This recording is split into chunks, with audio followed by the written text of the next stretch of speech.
2026 சட்டப்பேரவை தேர்தல் நெருங்கிக் கொண்டிருக்கிறது. விடுதலை சிறுத்தைகள் இந்த தேர்தலில் மிக முக்கியமான ஒரு துருப்புச் சீட்டாக இருக்கிறது. தினந்தோறும் தேர்தலை பற்றித்தான் நம்மிடையே கேள்வி. எவ்வளவு சீட்டு கேட்க போறீங்க? நீங்க கேட்கிற சீட்டு கிடைக்கலன்னா என்ன செய்ய போறீங்க?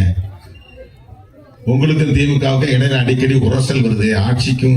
ஆட்சியாளர்களுக்கும் உங்களுக்கும் இடையில அடிக்கடி உரசல்கள் வருகிறது. ஆளுங்கட்சியோடு கூட்டணியில் இருந்தால் இது போன்ற உரசல்கள் வரத்தான் செய்யும். எதிர்கட்சியோடு இருந்தா பிரச்சனை வரப்போகுது. ஆளுங்கட்சியோடு வருகிற போது நமக்கு போலீஸோட பிரச்சனை வந்தா ஆளுங்கட்சியோட பிரச்சனை வரும். ரெவென்யூ அதிகாரிகளோட பிரச்சனை வந்தா ஆளுங்கட்சியோட பிரச்சனை வரும்.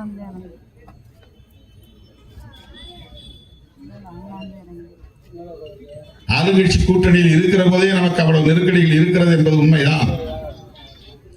இன்னைக்கு மதுரை உயர்நீதிமன்றத்தில் அரசியல் கட்சி கொடிகளை எல்லாம் அப்புறப்படுத்துங்கன்னு ஒரு ஆர்டர் போட்டாங்க. உடனே போலீஸுக்கு வருவாய்த்துறை அதிகாரிகளுக்கு எல்லாம் திருநெல்வேலி அல்வா சாப்பிட்ட மாதிரி ஆயிடுச்சு. எந்த கட்சி கொடியை அகற்றாங்களோ இல்லையா, எங்க சிறுத்தை கொடி இருக்குன்னு தேடி பார்க்கலாம். சிதம்பரத்திலேயே சிறுத்தை கொடியை புல்டோசர் வச்சு இடிக்கிறான். பெரம்பலூர்ல இடிக்கிறான், அரியலூர்ல இடிக்கிறான், கடலூர்ல இடிக்கிறான். மற்ற கட்சி கடிலாம் இருக்கு, அதெல்லாம் அப்புறம் இடிப்போம். முத வேலையா இதுதான் தொடங்கணும். அவ்வளவு காழ்ப்புணர்ச்சி அதிகார வர்க்கத்திடம் மேலோங்கி இருக்கிறது.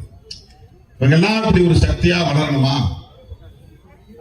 இவங்க கொடி இப்படி 100 அடியில 100 இடங்களுக்கு மேல் 60 அடி உயரத்தில் விடுதலை சிறுத்தைகளின் கொடிக்கம்பம் இந்த மணிவிழாவை ஒட்டி நிறுவப்பட்டது. 100 இடங்களுக்கு மேலாகிவிட்டது. 60 அடி 62 அடி 62 அடி உயரம் கொடிக்கம்பத நடனா கீழே எவ்வளவு பெரிய ஆழம் பறிக்கணும், வீடா அமைக்கணுங்கிறது உங்களுக்கு தெரியும். அதுக்கு எவ்வளவு செலவாகும் தெரியும். ஒவ்வொரு இடத்திலும் போலீஸ் வந்து தடுப்பான். அனுமதி வாங்கினியா, அனுமதி வாங்கினியா, அனுமதி வாங்கினியா. ஆனா நாங்க ஆளுங்கட்சி கூட்டணி தான். இதையெல்லாம் எதிர்கொண்டு சமாளித்துக் கொண்டே போராடிக்கொண்டே ஆளுங்கட்சி கூட்டணியில் நாம் நீடிக்கிறோம். பொதுவா என்ன சொல்றாங்கன்னா, ஏன் அவ்வளவு தூரம் கசப்பு சண்டை, வெளியே வர வேண்டியதானே? இது சராசரி மனிதர்களின் சிந்தனை. இது அரசியல் உத்தியாக இருக்க முடியாது. அரசியல் களத்திலே நாம் இருக்கிற போது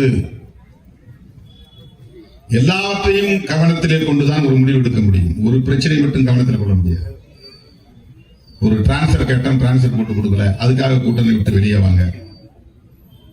ஒரு அட்மிஷன் கேட்டோம், அட்மிஷன் கிடைக்கல, கவர்மெண்ட் காலேஜில் கூட உதவி செய்ய மாட்டேங்கிறாங்க, அதிருப்தி, அதுக்காக கூட்டணி விட்டு வெளியே வாங்க. கோரிக்கைகள் 100 கோரிக்கைகள் வைக்கிறோம், 1-2 தான் நிறைவேறுது, 98 99 நிறைவேறல, அதுக்காக கூட்டணி விட்டு வெளியே வாங்க. இது சராசரியான அணுகுமுறை, சராசரியான ஒரு பார்வை. ஆனால் அதை தாண்டி தமிழக அரசியல், அகில இந்திய அரசியல், அம்பேத்கரின் அரசியல், பெரியாரின் அரசியல், அதில் ஒட்டுமொத்தமாக தமிழ்நாட்டு மக்களின் நலன், தலித்துகளின் நலன் எவ்வளவு முக்கியமோ அதுபோல தமிழ்நாட்டு மக்களின் நலன், தமிழ்நாட்டு மக்களின் நலன் எவ்வளவு முக்கியமோ அப்படி அகில இந்திய அளவில் விளிம்பு நிலை மக்களின் நலன்கள், இதையெல்லாம் கவனத்தில் கொண்டுதான் நாம் சீர்தூக்கி பார்த்து சில முடிவுகளை எடுக்க வேண்டியிருக்கிறது.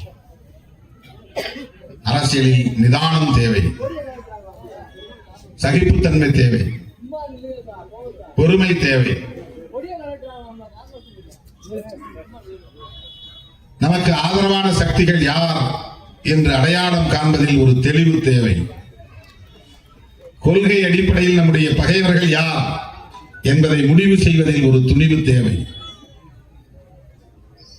அதனால்தான் வெளிப்படையா முடிவெடுத்து சொல்றோம். பிஜேபி, பாமக இந்த 2 கட்சிகளில் இருக்கிற அணியில் நாங்கள் ஒருபோதும் அதிமுகவோடு சேர்வீர்களா? சேரலாம், பிரச்சனை இல்லை. ஆனால் அதிமுகவோடு பிஜேபி இருப்பதனால் சேர முடியாது. நீங்க இப்படி கதவெல்லாம் சாத்திட்டீங்கன்னா உங்களுக்கு என்ன ஆஃபர் வரும், என்ன உங்களுக்கு பயன் கிடைக்கும்? இங்கேயும் திறந்து வச்சுட்டு அங்கேயும் திறந்து வச்சாதானே நீ ஒழுங்கா இந்த பேரம் பேசலன்னா நான் இந்த பக்கம் போயிடுவேன்னு மிரட்ட முடியும். இங்க நீ ஒழுங்கா நான் கேட்கறத கொடுக்கணும்னா நான் இந்த பக்கம் போயிடுவேன்னு மிரட்ட முடியும். அப்படி மிரட்டி தானே அரசியல் பண்ணணும். அப்படி ஒரு அரசியல் எங்களுக்கு தேவையில்லை. நாங்க அதுக்காக கட்சி வச்சிருக்கோம். அம்பேத்கருடைய அரசியலை மக்களிடம் கொண்டு போய் சேர்க்க வேண்டும். அவ்வளவுதான். 4 பேர் 5 பேர் ஆக்கிட்டா புரட்சி நடத்த போறதில்லை. 5 பேர்